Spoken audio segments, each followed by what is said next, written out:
राधा राधा राधा राधा राधा राधा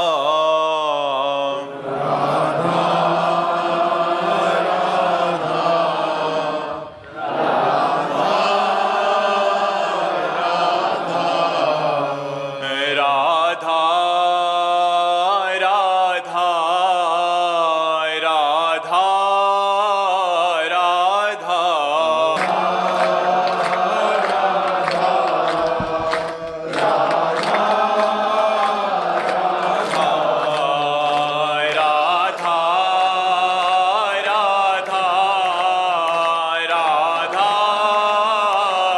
राधा राधा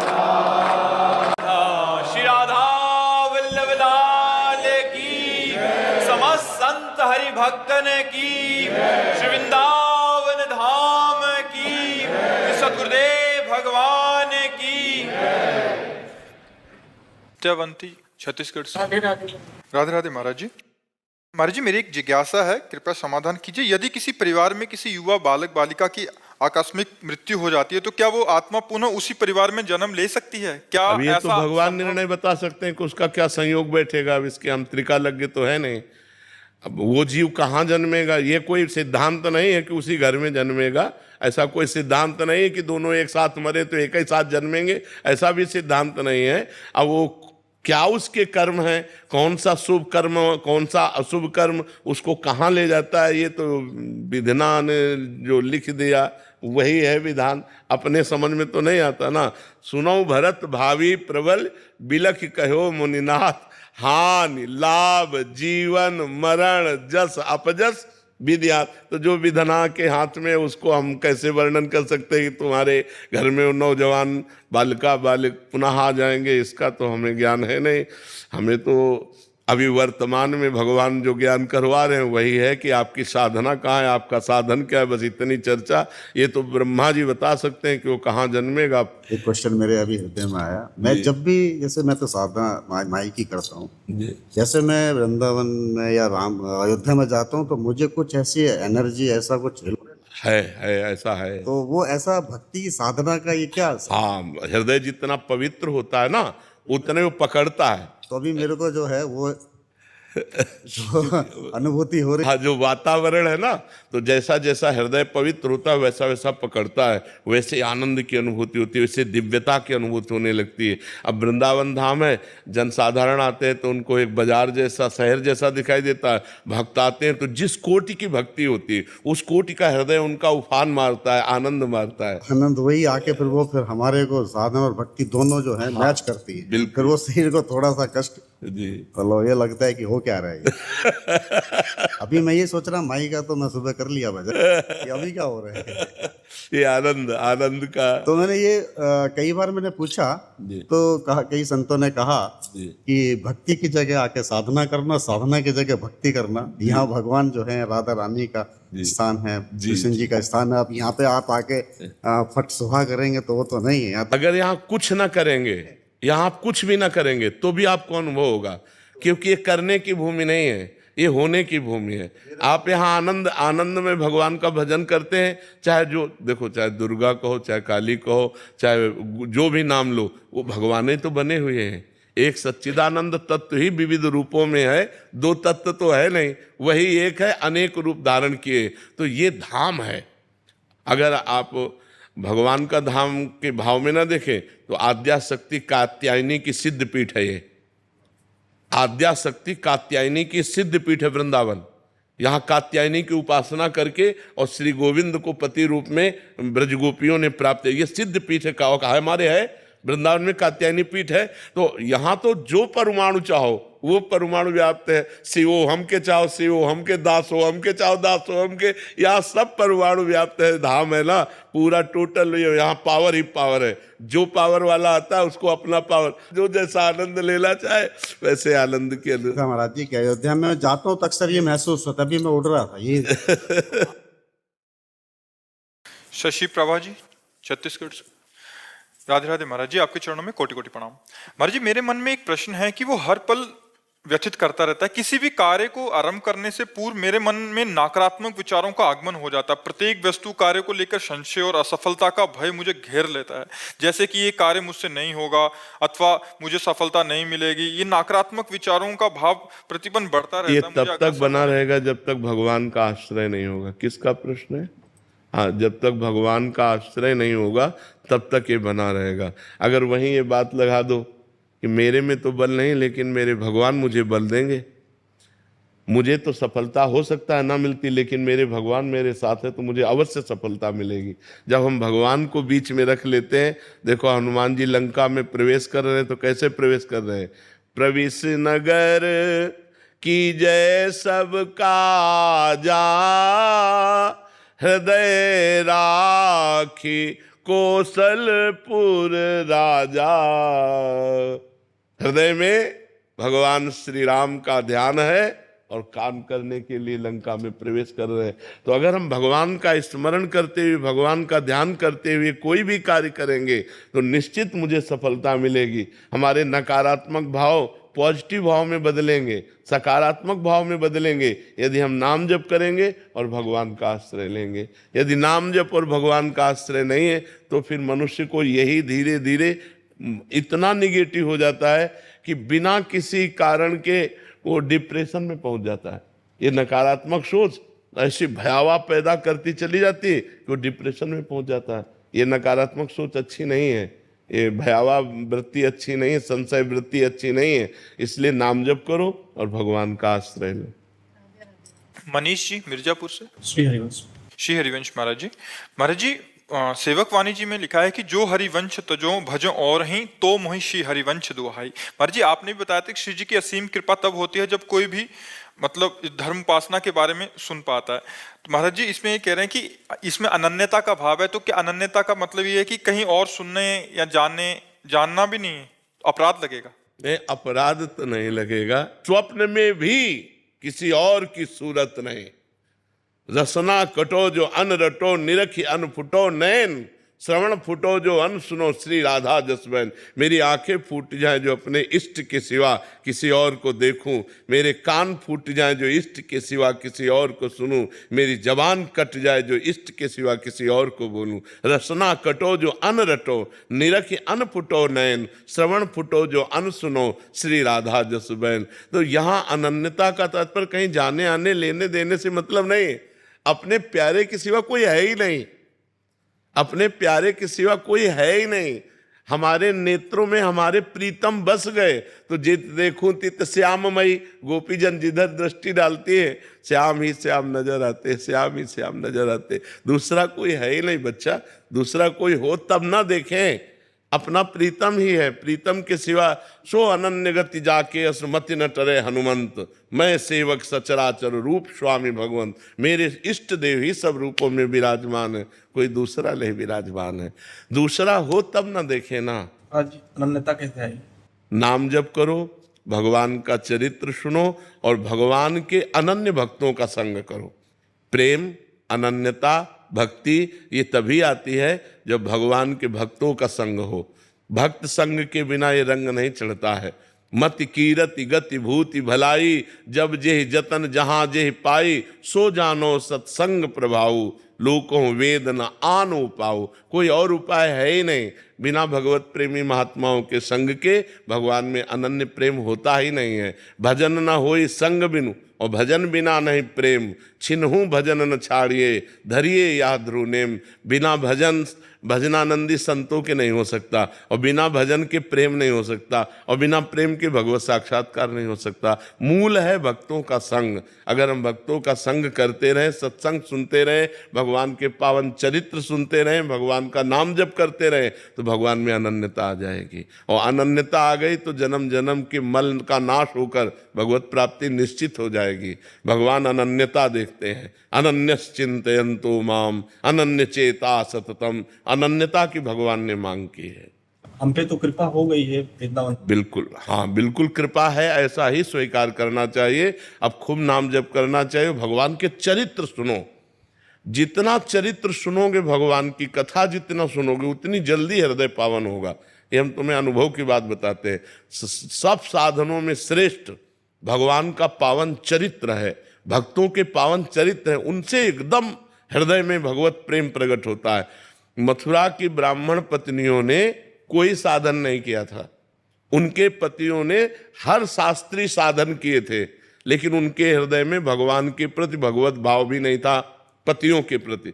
और पत्नियों में ठसाठस भगवत प्रेम भर गया था, क्योंकि वृंदावन की पुष्प लेकर के मालिनी जाती है, आज लाला ने ऐसी पोशाक पहनी थी, आज लाला ने अघासुर को मारा, आज लाला ने ये लीला की। सुन सुन के भगवान के चरित्र उनके हृदय में भगवान की मिलन की चाह पैदा हो गई, जो बड़ी दुर्लभ है। और उसी चाह को पूर्ण करने के लिए एक दिन भगवान ने लीला रची कि जहां रोज जाते थे उधर गौवें न लेकर के मथुरा की तरफ गौवें लाए, तो छाछ आई नहीं, खान पान के लिए सखाओं को भूख लगी, तो उन्होंने कन्हैया से कहा तुमने बड़े बड़े राक्षसों को मारा, ये भूख हमें मार रही है, इसकी व्यवस्था तो करो। तो भगवान ने कहा यहीं समीप में ब्राह्मण यज्ञ कर रहे हैं, उनको जाओ दंडवत करो, उनसे कहो श्री कृष्ण बलराम आए हैं और वो कुछ भोजन चाहते हैं, वो तुम्हें दे देंगे। वो गए, ब्राह्मणों को साष्टांग दंडवत किया और कहा जय जय, श्री कृष्ण बलराम जी आए हैं और कुछ भोजन की। वो हेरे भी नहीं, ब्राह्मण हेरे भी नहीं, जवाब नहीं हमारी तरफ। भगवान ने कहा निराश नहीं होना चाहिए, सफलता हाथ उसी के लगती है जो प्रयासरत रहता है। जाओ, अब की बार तो उनकी पत्नियों से कहो। तो उनका प्रभु पति हेरे नहीं तो पत्नियां कैसे दे देंगी? उनका नहीं, पत्नियों को हमारी कथा के प्रभाव से हमारा परिचय प्राप्त है। जे ही जाकर दंडवत किया और कहा श्री कृष्ण बलराम भूखे हैं। अरे बस जैसे बाढ़ उमड़ गई हो, तो बाढ़ के पानी को कोई जैसे रोक नहीं सकता, जो सरिता सावन जल उमगत सन्मुख सिंधु सिधारे, प्रीति न काहू की कान विचारे। हृदय की प्रीति ने उफान भरा और सुंदर थालों में भोग सजाया और किसी की कोई परवाह न करके श्री कृष्ण बलराम के समीप पहुंच गई और उनको भोग पाया। रत्नावती जी ने कोई और साधन नहीं, दासी के मुख से भगवत चरित्र सुन करके महान प्रेमी बन गई। तो भगवान के पावन चरित्रों के श्रवण करने से, भक्तों के पावन चरित्रों के श्रवण करने से जितनी जल्दी हृदय के मल का नाश होता है, उतनी जल्दी और किसी साधन से होता नहीं है। गंगा जी स्नान करने से पाप नष्ट होते हैं, लेकिन पाप की प्रवृत्ति नहीं। और भगवत लीला कथा गंगा के स्नान करने से पाप की प्रवृत्ति का भी नाश हो जाता है, वो निष्पाप महापुरुष होकर भगवान को प्राप्त होता है। इसलिए खूब भक्तों के चरित्र पढ़ो, भगवान के चरित्र सुनो, नाम जप करो, इसी से अनन्यता आ जाएगी। श्रेया जी महाराष्ट्र से। राधे राधे। श्री हरिवंश। राधे राधे महाराज जी। स्वामी जी, क्या हम भगवान के प्रति भी वैसे ही जिद कर सकते हैं जैसे हम अपने माता पिता के साथ करते हैं? जैसे किसी चीज के लिए रूठना रोना, अगर वो चीज भगवान से ना मिले तो क्या भगवान से भी इस तरह की जिद करना चाहिए या कर सकते हैं? नहीं करना चाहिए, क्योंकि वो सर्वज्ञ हैं और हम अल्पज्ञ हैं। जैसे कभी कभी हम माता पिता से भी अल्पज्ञतावश यदि हम जिद करें तो फिर वो थप्पड़ मारते हैं, हमारी बात नहीं मानते हैं। जैसे हम चाकू से खेलेंगे, अब छोटा बच्चा है, मारते हैं ना माता पिता, क्योंकि उसमें हमारा अहित हो जाएगा। अगर वो हमारी मांग पूरी करें तो हमारा अहित हो जाएगा। ऐसे ही हम भगवान से जिद ना करें, वो सर्वज्ञ हैं, हम उनसे मांग रख सकते हैं। मांग रख कर हमारा मंगल होता हो तो आप कभी पूरी मत करना। जिससे मंगल हो, जिससे सुख मिले, जिससे आपके चरणों में प्रीति हो, वही बात पूरी करना। भगवान से मांग सकते हैं लेकिन जिद नहीं कर सकते। अगर जिद करोगे तो देखा ना, बच्चा जब ज्यादा जिद करता है तो उसका उपाय क्या होता है? अपने प्रभु से सर्वज्ञ हैं और बहुत प्यार करने वाले हैं, हम मांग सकते हैं, लेकिन मांग तभी पूरी होगी, ध्यान रखना, जब अपनापन प्रभु में हो या उतनी तपस्या हो। ऐसे नहीं पूरी होगी। नहीं तो ऐसे सब मांग करके देख लो, बोला पूरी होती है क्या? उतना अनुष्ठान हो, उतनी तपस्या हो, जितना मांग रहे हो तो पूरी हो जाएगी। या प्रभु से बहुत प्यार है तो पूरी हो जाएगी। और उसमें भी अगर तुम्हारा अमंगल होना है तो नहीं पूरी होगी। जैसे देवर्षि नारद जी ने प्रभु से कहा आप अपना रूप दे दीजिए क्योंकि मुझे ब्याह करना है। भगवान ने हरि रूप ना दे करके हरि रूप दिया। हरि बंदर को भी कहते हैं, और उन्होंने हरि रूप भगवान का मांगा था। मरकट बदन भयंकर देहि तो वो राजकुमारी देखते ही डर गई, जयमाला की तो बात जाने दो। तो नारद जी को कहीं ब्याह करके माया में फंस ना जाए, इससे बचाने की। जबकि नारद जी इतने बड़े तपस्वी, इतने बड़े भजनानंदी, पर जिंदगी में शायद पहली बार भगवान से मांग रहे होंगे कि हमें ब्याह करना है, पर भगवान ने नहीं होने दिया, क्योंकि ऐसे ब्रह्मचारी भक्त का अहित हो जाएगा। वो माया से मोहित थे उस समय, माया से मोहित होने के कारण भगवान ने उनकी बात नहीं पूरी की। तो हमें ये देखना है कि हमारे भगवान सर्वज्ञ हैं। सर्वज्ञ माने आगे पीछे सब कुछ उनको पता है, और हम वर्तमान की ही स्थिति को देखकर मांगते हैं कि प्रभु मुझे इस समय ये आवश्यकता है, और वो आवश्यकता हमारे लिए शायद अमंगल बन जाए, इसलिए भगवान नहीं पूरी करेंगे। और कामनाएं दो तरह से पूरी होती हैं, एक भगवान से संबंध रखकर मांगना, और एक अपनी तपस्या और भजन के बल से कामना पूर्ति कराना। अगर दोनों में से एक भी नहीं है तो कामना पूर्ति नहीं होगी, चाहे जितना भगवान से मांगो आप। जी सिद्धि मित्तल जी। राधे राधे। राधे राधे महाराज जी। महाराज जी, माला से जपना और हर समय उठते बैठते जपना, क्या दोनों का समान फल है? अगर माला का नियम नहीं लिया पर उठते बैठते नाम जप मन में चलता रहा तो उससे भी उद्धार होएगा? शायद नहीं, उद्धार की तो सवाल ही नहीं, ये तो बहुत सिद्ध पद्धति है। ये तो माला से भी श्रेष्ठ पद्धति है। श्वासों की माला से यदि हम प्रभु का नाम जपने लगे, उठते बैठते चलते फिरते, यही मतलब आखिरी स्थिति यही होती है कि माला रख जाता है, चिंतन चल रहा है। पर इसमें देखना है कहीं मन हमारा धोखेबाजी तो नहीं कर रहा कि माला से है तो अब 108 माला, अगर हमने माला पकड़ ली तो 108 बार नाम तो जपना ही पड़ेगा। पूरी माला करने के लिए 108 बार, अब उसमें मन भागे चाहे जो कुछ हो, नाम जप करना। तो अगर हम नए साधक हैं, अभी प्रारंभ, तो हमको गणना से जप करना चाहिए कि हम 50,000 जप किए, आज 60,000 जप किए, आज 70,000 जप किए। अगर मन हमारा ईमानदारी से भजन में उठते बैठते चलते फिरते लग रहा है तो बहुत अच्छी पद्धति है, और ये माला के बाद यही स्थिति प्राप्त होती है कि उठते बैठते खाते पीते चलते फिरते हर समय प्रभु का मंगलमय नाम स्मरण करना, ये तो बहुत सिद्ध पद्धति है, इसमें कोई संशय नहीं है। कृष्णांशी शर्मा जी। राधा वल्लभ श्री श्री हरिवंश महाराज जी। महाराज जी, आपकी और श्री जी की कृपा से तथा नाम जप से हमें भगवत प्राप्ति तो हो जाएगी महाराज जी, पर निकुंज वपु सहचरी स्वरूप प्रिया प्रीतम के चरण की सेवा कैसे मिलती है?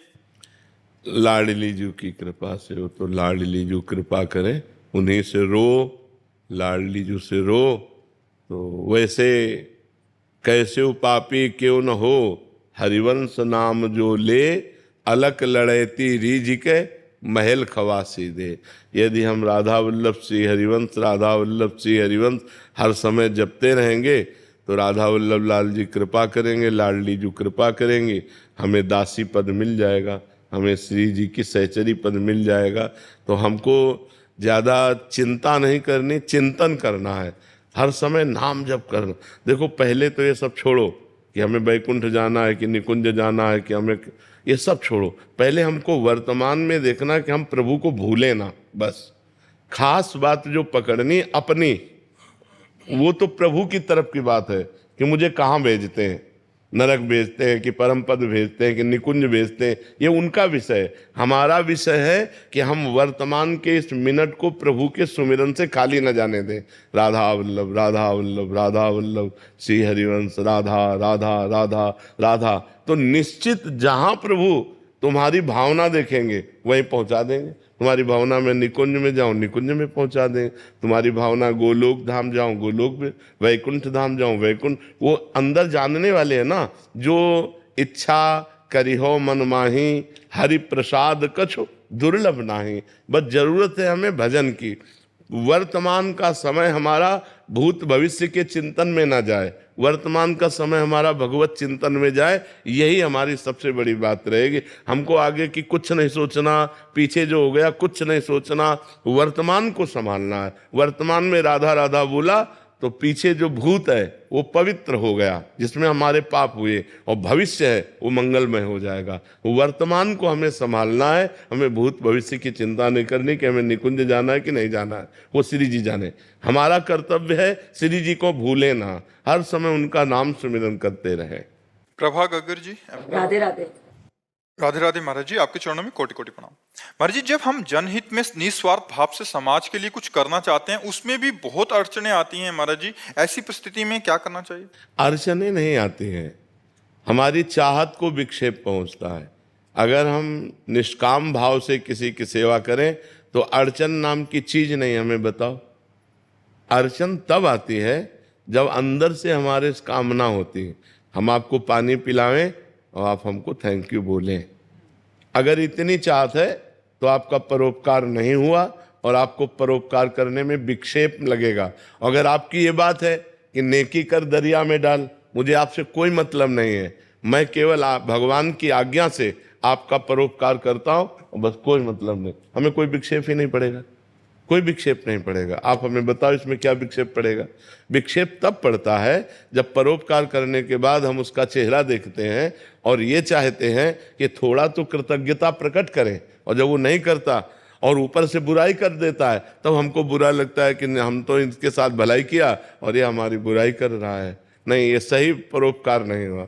परोपकार का मतलब है कि हमने तुम्हारे साथ किया, अब तुम्हें जो मनावे हो हमारे साथ करो, उससे हमें कोई मतलब नहीं। हमें तुमसे हिसाब नहीं लेना, हमें भगवान से हिसाब लेना है। परोपकार करके भगवान से हिसाब लेना तो हमें कोई परेशानी नहीं। परोपकार करने पर हमें कभी परेशानी नहीं हो सकती। क्यों? सही है। हाँ, ठीक है। डॉक्टर हितेश चंद्र ठक्कर जी। राधे राधे महाराज जी। महाराज जी, आप कह रहे हैं कि आपका एक छोटा सा हॉस्पिटल है, वहाँ मतलब ये बहुत कम शुल्क में इलाज करते हैं और निराधार महिलाओं के रहने और खान पान की व्यवस्था भी करते हैं। महाराज जी कह रहे हैं कि कहीं से भी हेल्प नहीं लेते, बस ठाकुर जी को चिट्ठी डाल देते हैं, कोई खुद से आके हेल्प कर देता तो कर देते हैं। महाराज जी, कभी कभी लगता है कि डर भी लगता है कि जब हमें जरूरत पड़ेगी तो हम मदद कैसे मांगेंगे, या मतलब जरूरत ऐसी कभी स्थिति, तो अपनी बचत कर ले। अभी कभी ऐसी स्थिति ही नहीं आएगी। किसका? आपका प्रश्न है। जो भगवान के भरोसे रहता है उसको कभी ऐसी स्थिति नहीं आती। जो किसी से हेल्प नहीं मांगता, एकमात्र भगवान का भरोसा रखता है, उसको जब जरूरत पड़ती है तो स्वयं भगवान निर्वाह करते हैं। ये हम अपनी अनुभव की बात कहते हैं। अन मांगे आगे आवेगो, ज्यो पल लागे पल को, श्री स्वामी हरिदास जी कहते हैं। यदि बिहारी जी का भरोसा है, यदि प्रभु का भरोसा है, तो बिना मांगे व्यवस्था हो जाएगी, और जब आवश्यकता है कोई नहीं दे रहा, उस समय भगवान पूरा करेंगे। और भरोसे रहना, और वो लक्ष्मीपति हैं, वो महाईश्वर के स्वामी हैं, वो जब चाहेंगे जो चाहेंगे वो व्यवस्था कर देंगे। ये न सोचो कि उस समय हमारी व्यवस्था कैसे होगी। तो निराश मत हो, जब कभी ऐसी बात हो तो भगवान की तरफ देखना, और न जाने कहाँ से व्यवस्था कर देंगे, समझ में भी नहीं आएगा, आपको परेशानी भी नहीं पड़ेगी, व्यवस्था हो जाएगी। निहारिका मिश्रा जी उड़ीसा से। महाराज जी, आप कह रहे हैं कि आप भी एक मेंटल इलनेस सेंटर में काम करते हैं, जहां रास्ते में जो लोग होते हैं उनको पकड़ के, उनको जो नहा नहीं सकते, खा नहीं उनके पास, बहुत। तो महाराज जी पर वो गुस्से में कभी गाली देते हैं, कभी बद्दुआ दे देते हैं, तो महाराज जी वो हमारे ऊपर लगेगी? अरे नहीं नहीं नहीं नहीं, जैसे छोटा बच्चा अपने माँ की चपत मार देता है, जैसे छोटा बच्चा अपने पिता की दाढ़ी, ऐसे वो छोटे बच्चे जैसे हैं, उनकी तो कोई भी बात उनकी बुरी नहीं। उनको स्नान, ये बहुत हम प्रणाम करते हैं आपको, जो गली कूचों में वृद्धजन पड़े हैं, जिन विक्षिप्त हो चुके हैं, जो असमर्थ हैं, अगर उनकी वास्तविक सेवा आप करते हैं तो आप धन्य हैं। ये भगवत प्राप्ति के योग्य साधन है। नाम जप कीजिए और उनमें भगवत भावना से आराधना कीजिए। उनकी कोई भी बुरी बात आपके ऊपर बुरा नहीं करेगी, क्योंकि आप परोपकार कर रहे हैं, आप बहुत मंगल कर रहे हैं। और ऐसा हमें लगता है प्रत्येक प्राणी के हृदय में ऐसी दया भावना होनी चाहिए कि गली कूचे फुटपाथ में जो लोग पड़े हैं उनको भोजन दे दे, औषधि दे दे, वस्त्र दे दे। अगर अच्छा धन हो तो एक मकान बना दे, 150 उसमें बिस्तर डाल दे, और ऐसे 150 वयोवृद्धों को ला के रखे। आजकल बड़ी अव्यवस्था है। जवान लड़के पढ़ा लिखा करके किया, वो विदेश चले गए, बूढ़े माता पिता कोई सेवा करने वाला नहीं। अगर वो अपने हैं भी तो मार थप्पड़ घर के बाहर निकाल दिए। धिक्कार है ऐसे पुत्र को, धिक्कार है ऐसे जवानी और धन को कि जो अपनी माँ के साथ ऐसा व्यवहार करे। प्रायः वैसा ही करते हैं। उनको गाली देते हैं, उनको मारते हैं, या अनाथालय में छोड़े आए या फुटपाथ में छोड़ दिए, जो असमर्थ एकदम है। अगर ऐसे लोगों की सेवा बन जाए तो साक्षात भगवान की सेवा है। वृद्धों की सेवा, बहुत बीमारों की सेवा, ये बहुत लाभदायक है, सबको करना चाहिए। जब जहाँ जिसको अवसर मिले करना चाहिए। इससे समस्त पाप नष्ट हो जाते हैं और भगवान की कृपा प्राप्त होती है। जी। लता गौतम जी दिल्ली से। गुरुदेव आपके चरणों में कोटि कोटि प्रणाम। महाराज जी, आप कह रहे हैं कि आपके पति ने किसी से 50,000 की धनराशि ली थी 22 वर्ष पहले, बट जिनसे ली थी वो व्यक्ति कोरोना में चले गए और मेरे पति भी 1 साल पहले नारायण धाम को चले गए। महाराज जी, आप समझ नहीं आ रहा, उन व्यक्ति का कहीं परिचय नहीं है, बट उस धन का अभी मेरे को चुकाना चाहिए और किस स्वरूप में? हाँ, गौ सेवा में दे देना चाहिए। गौशाला में गौ सेवा में दे देनी चाहिए, तो वो उनको प्राप्त हो जाएगा। उनका नाम लेके दे दें? हाँ, उनका नाम जिनको देना है ना, उनकी भावना करके गौ सेवा में दे दो। वो सरकारी गौ सेवा भगवान की सेवा है ना, वो भगवान के पास पहुंचेगा, भगवान उनको देंगे, आप ऋण मुक्त हो जाएंगी अगर गौ सेवा में दे दीजिए। जहाँ गौशाला हो, गौ सेवा होती हो, वहाँ चारा पानी ऐसे पवा दीजिए। चारा ले जाके पवा दीजिए या पैसा दे दीजिए, वो अपने अनुसार प्रयोग कर लेंगे। सत्येंद्र कुमार जी। राधे राधे। राधे राधे महाराज जी। महाराज जी, मेरा मन हमेशा चलायमान रहता है। सबका मन चलायमान रहता है, तुम्हारा ही थोड़ी, तुम्हारा ही अकेले थोड़ी, सबका विश्व में सबका चलायमान रहता है। रुकता उसी का है जो योगी है, जो भजनानंदी है, जो भक्त है, वही मन को रोक पाता, नहीं सबका मन चलायमान रहता है। जी महाराज जी, बस वही था कि वो कैसे काबू में आएगा। सबका मन चलायमान रहता है, उसको भजन के द्वारा रोका जाता है। खूब नाम जप करो, धीरे धीरे मन लगने लगेगा, मन शांत होने लगेगा। अपवित्र मन चंचल मन, पवित्र मन शांत मन। पवित्र कैसे होता है? परम पवित्र भगवान का नाम, राम कृष्ण हरि राधा राधा राधा। जितना नाम जप करोगे उतना मन पवित्र होगा, जितना पवित्र होगा उतना शांत होता जाएगा। सबका मन अशांत है, सब चंचल है, सब कामना से युक्त है। वही बच सकता है जो भजन कर रहा है। जितना नाम जप कर रहा है, मन शांत है, मन भगवान में लगा हुआ है, हृदय आनंद से युक्त है, इससे बढ़िया स्थिति क्या हो सकती है? इसलिए नाम जप करो। ठीक है। श्री हरिवंश महाराज जी।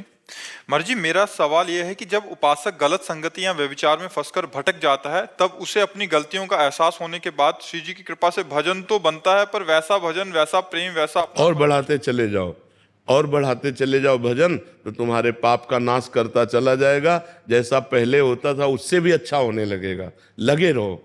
जैसे कभी कभी गलती हो जाती है, सबसे हो जाती है, तो जहाँ गलती हुई तहाँ मन मलिन हुआ, जहाँ मन मलिन हुआ तहाँ भजन में नहीं लगेगा। अब उसे घसीटना पड़ता है, जबरदस्ती भजन में लगाना पड़ता है। वो रुचि नहीं रख रहा भजन में, और अगर हम ऐसे लगाते चले गए तो वो पाप नष्ट हो जाएगा जो हमने पाप किया, और जहाँ वो पाप नष्ट हुआ तहाँ भजन में रुचि आ जाएगी। पाप के कारण भजन में अरुचि होती है, और जहाँ पाप नष्ट हुआ तो भजन में रुचि हो जाएगी। पापवंत कर सहज स्वभाव, भजन मोर ते भाव न काऊ। पापवंत पुरुष का हृदय भजन में नहीं लगेगा, भाव नहीं बनेगा भजन में। तो हमें पाप नष्ट करना है। तो कैसे नष्ट होगा? अब हम राधा राधा जप रहे हैं, हमारा हृदय जल रहा है, बिल्कुल मन नहीं लग रहा, मन बिल्कुल संसार में लग रहा है, फिर भी हम जबरदस्ती राधा राधा राधा राधा राधा राधा, तो वो पाप नष्ट हो जाएगा। जिस दिन, महीना में, 10 दिन में, 5 दिन में, 1 घंटा में, वो जितना पाप है उसके अनुसार जब भजन होगा तो पाप जहाँ नष्ट हुआ तहाँ फिर प्यार उदय हो जाएगा, भजन में फिर मन लगने लगेगा, भगवान अच्छे लगने लगेंगे। इसलिए हमें धैर्यपूर्वक भजन बढ़ाते रहना चाहिए। ये नहीं सोचना चाहिए कि अब वैसा भजन नहीं हो रहा, आप क्या करें। भजन और बढ़ाओ, और नाम जब बढ़ाओ, धीरे धीरे मन पवित्र होगा, उससे भी अच्छा भजन होने लगेगा। महाराज जी, जैसे नाम जप तो नहीं होता है, मंत्र जप होता रहता है जी। उस महाराज जी अशुचि अवस्था में मंत्र जप नहीं होना, वो चलता रहता है, इसलिए तो उसको थोड़ा सा रोकना पड़े। तस्मात् शास्त्रम प्रमाणम ते कार्याकार्यो व्यवस्थितो। यदि प्रणव लगा हुआ है और नमो नमः, तो फिर रोकना चाहिए। शौचालय में जब हम अपवित्र दशा में हो तो मंगल में भगवान का नाम स्मरण करना चाहिए, और जे ही आचमन करके पवित्र हो करके तो फिर चलना। अब जैसे अपने लोगों ने अभ्यास किया, तो जे ही बाथरूम के उसमें चप्पल पे पैर पड़ेगा, ते ही भगवान की कृपा से, गुरु जी की कृपा से जो मंत्र है वो रुक जाएगा। और राधा राधा राधा राधा राधा, और फिर शौच स्नान करके जब आचमन किए बाहर हुए, फिर मंत्र चल पड़ा। लघुशंका के लिए और शौच के लिए 2 जगह नाम जरूर चलाना चाहिए। मानसिक भी नहीं करना चाहिए। मंत्र ना चल, थोड़ा देर नाम का स्वाद ले लेते, थोड़ी देर नाम का स्वाद। अपने तो जैसे दूध के ना, कि खोया, बर्फी, पेड़ा, ये तो अपने साधना के भी स्वाद हैं। थोड़ी देर वाणी जी का पाठ कर लिया, रामचरितमानस है, भागवत है, ग्रंथों का पाठ कर लिया, थोड़ी देर नाम कीर्तन का, थोड़ी देर नाम जप का, अधिक समय मंत्र जप का, यही हमारी पूरी दिनचर्या है। और उसमें शास्त्र प्रमाणित दिनचर्या होने से हम ज़्यादा लाभ को प्राप्त होंगे। इसमें हमको एक बार चित्रकूट में एक संत भगवान मंदाकिनी में एक पत्थर के टुकड़े पर लेटे थे, आसपास मंदाकिनी का जल बह रहा था, तो उनको 2-3 दिन हमने देखा। फिर हमारा मन हुआ कि उनसे मिलेंगे, और जेठ के महीने में वो मोटा कंबल मिलिट्री वाला ओढ़े हुए थे। और एक और आश्चर्य, दूसरा आश्चर्य कि मंदाकिनी के बीच में पत्थर पे, तो जिज्ञासा हुई कि इनसे हम बात करें और दर्शन करें, तो बैठे रहे किनारे। जब वो निकले, महाराज क्या अद्भुत स्थिति, नेत्र जो है उन्मत्त अवस्था को, और तेजोमय चेहरा, और एक लंगोटी और कंबल। जो ही निकले साष्टांग दंडवत किया, उस समय नई अवस्था थी, उन्होंने देखा भी नहीं, फिर दौड़ के आगे गए, क्योंकि संतों से पहले से परिचय रहा है, तो ये संतों की इन बाह्य चेष्टाओं से कोई मतलब अंतर ले। फिर आगे गए, हम कहा महाराज जी रुको, 1 मिनट रुक जाओ, अगर आप नहीं रुकोगे, आप नहीं कृपा करोगे, तो हम जैसे अधमों का कैसे सत्मार्ग पुष्ट होगा। जब प्रार्थना की तो खड़े हो गए। मतलब इतना आनंद प्राप्त हो रहा था, क्योंकि हमारी श्रद्धा बढ़ गई थी ना, तो अब श्रद्धा से ही आनंद होता है, तो एकदम शरीर कंपायमान। हम कहा महाराज जी बैठ जाइए, वो बैठ गए। वो महाराज जी, पहला प्रश्न है कि आप बीच शिखर पे लेटते हैं ऐसे, वहां क्यों लेटते हैं? तो उनका एकांत प्रियता। आप कंबल क्यों ओढ़े हैं? जेठ का महीना है, उनका अभ्यास। उनका महाराज जी कुछ अपने मन से आप बता दीजिए। तब उन्होंने ये विषय बताया था कि जो गुरु मंत्र है वो अपवित्र दशा में न जपा जाए, नहीं तो वो कामोत्तेजना पैदा कर देगा। उनके वचन थे कि उन्होंने कहा कामोत्तेजना पैदा कर देगा यदि अपवित्र दशा में जपा जाए, तो वो विकारात्मक भाव पैदा कर देगा। तो यद्यपि हमने ये कहीं पढ़ा नहीं, लेकिन संत वचन और पढ़ा ये मनुस्मृति आदि में है कि अपवित्र दशा में जो उसमें प्रणव हो, नमो नमः हो, ऐसे मंत्रों का उच्चारण ना किया जाए। तो शौचालय और बाथरूम में 2 जगह नाम का स्वाद लिया जाए। अब जैसे अभ्यास है तो वो जोर करता है, जो हमारा निरंतर का अभ्यास है वो जोर करता है, पर जहाँ स्मृति आ जाए वहीं नाम चालू कर दो। और जो स्मृति से परे चला गया कि अच्छा ये केवल स्मृति तक है, नहीं जो अवधूत स्थिति को प्राप्त महापुरुष होते हैं, पड़े पड़े सोच कर रहे हैं, पड़े पड़े लघुशंका कर रहे हैं, वो तो मंत्राकार वृत्ति ही रहती है। पर जब तक हमें स्मृति, तभी तक हमारे ऊपर शास्त्र शासन है, जो निगमा अनुशासन है उसके अनुसार हमें जब तक होश हमें है तब तो शौचालय बाथरूम में हमें नाम जप करना चाहिए और अन्य समय मंत्र जप करना चाहिए। राधे राधे। महाराज जी, आप कह रहे हैं कि आपकी बचपन में किसी से दोस्ती हो गई थी, फिर 7-8 साल बहुत गलत आचरण हुए, और फिर कहते हैं कि अरे अब डिप्रेशन में चले गए, फिर आत्महत्या करने पर आपका सत्संग सुना तो मन में बहुत वो आया, फिर बहुत सारी गलतियां जो हुई, अब इतना ज़्यादा डिप्रेशन में चले गई हूँ कि हर समय लगता है कि अपने आप को भी मतलब माफ नहीं कर पा रही, ऐसी गलतियां हो गई। देखो, अगर हमारी बात तुम्हारी समझ में आवे, सबकी समझ में आवे, तो निश्चिंत हो जाओगे। देखो, भूल सबसे होती है, बड़ी से बड़ी भूल को मिटाने के लिए अभी हमारे पास अवसर है। अगर हम आत्महत्या कर लेते हैं तो अवसर खत्म हो जाता है, और ये आखिरी इतनी बड़ी भूल होगी कि इसको मिटाने के लिए मुझे करोड़ों जन्म लग सकते हैं। करने में, ये बहुत बड़ी भूल होगी। तो हमको पहली बात तो आत्महत्या करने का विचार ही नहीं आना चाहिए, क्योंकि ये इतनी बड़ी भूल है कि इससे बड़ी कोई भूल है नहीं, इससे बड़ा कोई पाप नहीं है। अच्छा, जितने पाप हों हम मिटा सकते हैं। मान लो 10 साल बेविचार करते रहे, हम अभी सुधारते हैं और नाम जब डट के करते सब भस्म हो जाएगा। रोना धोना क्या, समझो गलती किससे नहीं हो जाती। हम समझ रहे हैं कि पैर हम ठीक जगह रख रहे हैं और वहां फिसलन है, फिसल गए, फिसलन वाला मार गए। ये माया फिसलाती है, फिसल गए, गलती हो गई, कोई बात नहीं, खड़े हो, अब संभाल करके चलो, अब गलती ना होने पावे। आत्महनन गति जाए, बड़ी दुर्गति प्राप्त होती, प्रेत योनि को प्राप्त होता है आत्महत्या करने वाला। न पानी न भोजन, नाना प्रकार की क्लेश पीड़ाएं उसको सहने पड़ती हैं। तो बिल्कुल डिप्रेशन में भी जाने की जरूरत नहीं। हमारे द्वारा जो शारीरिक गलतियां होती हैं ये हमारे पूर्व जन्म की वासनाएं हैं। इनको नष्ट करने के लिए हमको मजबूत होना चाहिए, टूटना नहीं चाहिए। 100 बार हम हार जाएं, 1000 बार हार जाएं, तो भी हम कोशिश करेंगे उठकर खड़े होकर चलने की। वो तो बहादुर पुरुष है, उसी में पड़ा रहे तो फायदा क्या है। उठो बच्चा, ये सब डिस्टर्ब दिमाग से छोड़ो। राधा राधा राधा राधा राधा, सर्व पाप नष्ट हो जाएंगे। भगवान की शरण में तो आओ। अहम त्वाम सर्व पापेभ्यो मोक्षयिष्यामि मा शुचा, मैं तुम्हें परम पवित्र कर दूंगा, सारे पाप नष्ट कर दूंगा। भगवान कह रहे, कोई एक आदमी पापी थोड़ी है। भूल से सबसे गलतियां होती हैं। हमें लगता है इसमें सुख है, इसमें सुख है, और जब हम वो क्रिया करते हैं धर्म विरुद्ध होती है तो पाप हो जाता है। उसी को तो पाप कहते हैं जो धर्म विरुद्ध है। तो सबसे गलतियां हो जाती है, पर सबको सुधार के लिए हमें आगे बढ़ना चाहिए। उन्हीं गलतियों में हम सड़ें, उन्हीं गलतियों में मरें हम, ये बात नहीं। ये मनुष्य जीवन का लाभ नहीं। हमसे हो गई, हम कह रहे 10 वर्ष निकल गए गलती में, लेकिन अब हमारी 10 श्वासें बची हैं। हम 10 श्वासें ठीक कर ले तो हम ठीक कर लेंगे। मान लो आखिरी श्वास में राधा निकला, हमें भगवान मिल जाएंगे। काहे को चिंता करते हो, एकदम प्रसन्न हो जा और सब छोड़ और नाम जप कर और अब अच्छे आचरण कर, ठीक है। ये डिस्टर्ब होना, डिप्रेशन में जाना, ये सब बेवकूफ़ी है, पागलपन है। इस बात ने बड़ी से बड़ी गलती का निदान है। हम उपवास करेंगे, हम व्रत करेंगे, हम तीर्थ याटन करेंगे, हम नाम जप करेंगे, हम सत्संग सुनेंगे, अपने पापों को नष्ट करेंगे।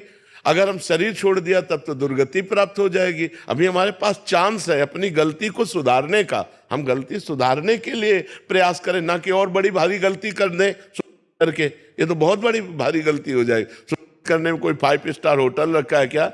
नहीं, दुर्गति हो जाएगी। इसलिए कभी ऐसी गलती किसी को किसी भी परिस्थिति में नहीं करना चाहिए। किसी भी परिस्थिति में, हर परिस्थिति का कोई न कोई रास्ता होता है। आपको नहीं समझ में आ रहा है तो संत जनों से मिलो, बड़े जनों से मिलो, वो आपको रास्ता बताएंगे कि आप ये उपाय कर लो, आप ये उपाय कर लो। तो आप ऐसे गलत आचरण की बात मत सोचो। जो गलती हो गई, राधे श्याम, आगे बढ़ो, राधा राधा जपो।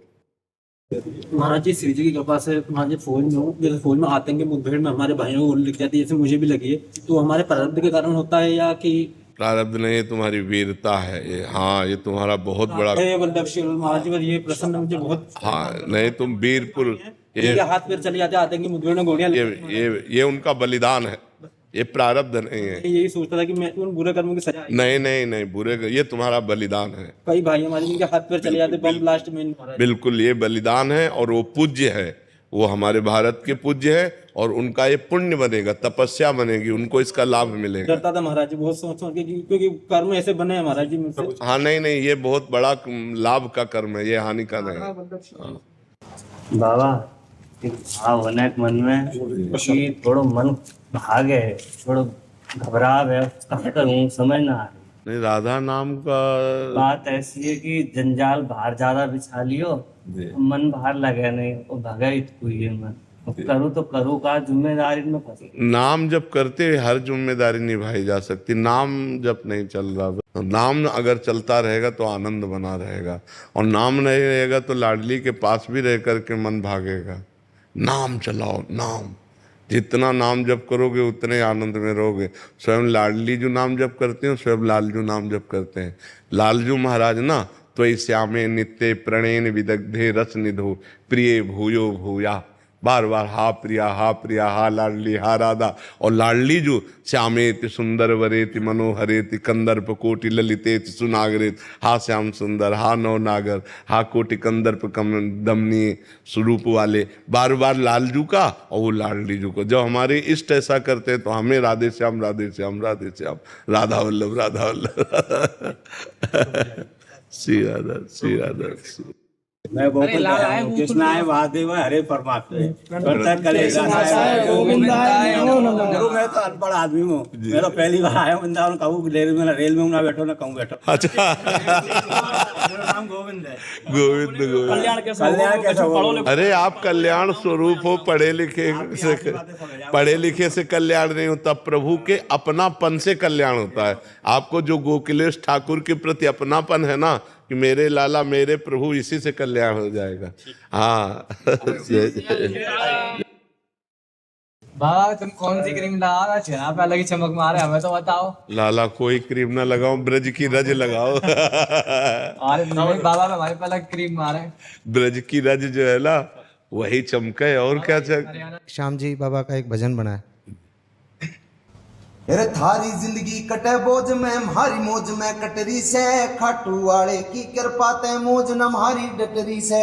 हो करके मनियो पाक पवित्र, तू भी गेड़ मारने मित्र, लाके जोत बैठ जा भीतर, ला दे जिंदगी ने तेरी ओ पार। एक सहारा श्याम ओ प्यारा बाबा मारा अपरंपार, खाटू वाले की कृपा से खाटू वाले की सरकार। ठीक है।